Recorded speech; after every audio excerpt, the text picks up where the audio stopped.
Dear sons of Adam, who stand naked but not ashamed before Jehovah.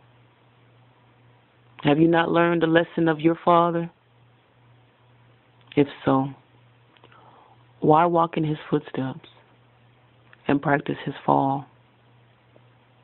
Know that he was to be an open example to you, O sons of Adam, who have gone astray from hearing the words of Jehovah, your Father. But instead you exchange his words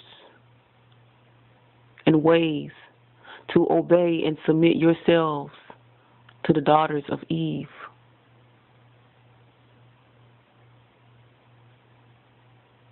Do we not remember it was because of Eve that your father fell, and you shall too?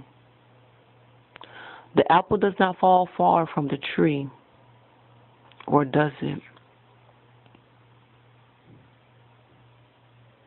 Jehovah has created you, O sons of Adam, to have dominion over all that he has created. He created you in his image and his likeness. Yet you have left your state and turned from following a king, a creator, a leader, a dictator, the sovereign one, holy and righteous. Did you forget that he is the God of heaven's army, your Father Jehovah? Heed the counsel of your forefather Solomon when he speaks about the daughters of Eve. He says, my son, pay attention to my wisdom. Listen carefully to my wise counsel. Then you will show discernment, and your lips will express what you've learned. For the lips of an immoral woman are as sweet as honey, and her mouth is smoother than oil. But in the end, she is as bitter as poison, as dangerous as a double-edged sword. Her feet go down to death. Her steps lead straight to the grave, for she cares nothing about the path of life. She staggers down a crooked trail and doesn't realize it.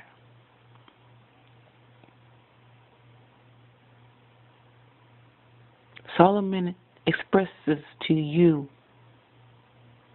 drink water from your own well.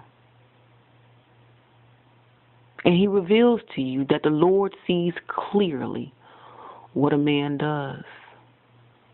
And he examines every path you take, whether it's godly or ungodly, whether you're seeking a rebellious woman or a righteous woman. Are you desiring the daughters of Eve who care nothing about the path to life because their ways are crooked?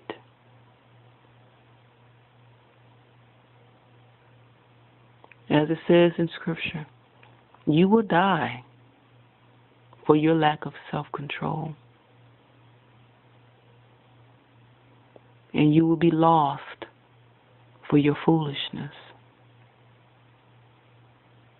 Is it that you're mesmerized by her beauty, the batting of her eyes, the swaying of her lips?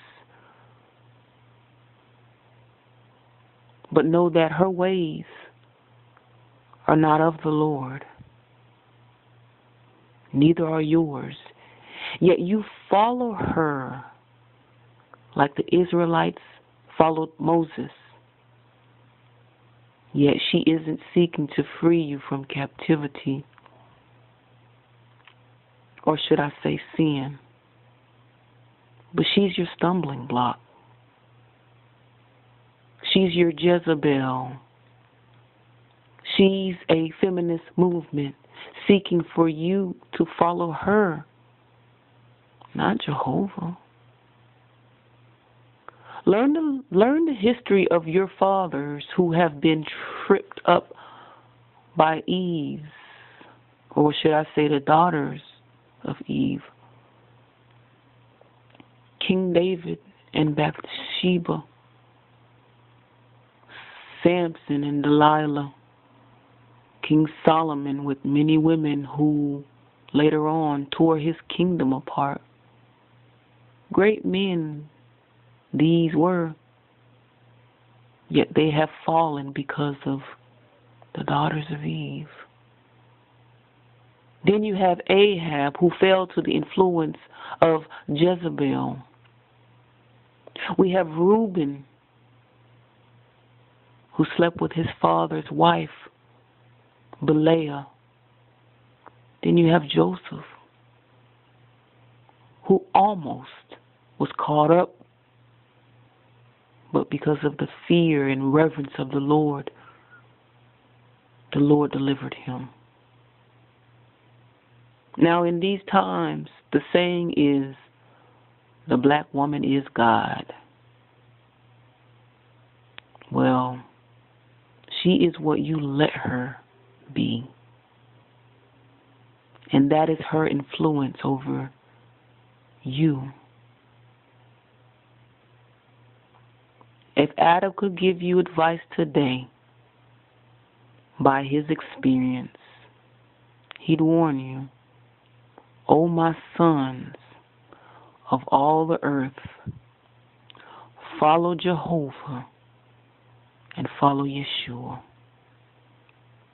As it is written in Scripture, give not thy strength unto women, nor thy ways to that which destroyeth kings.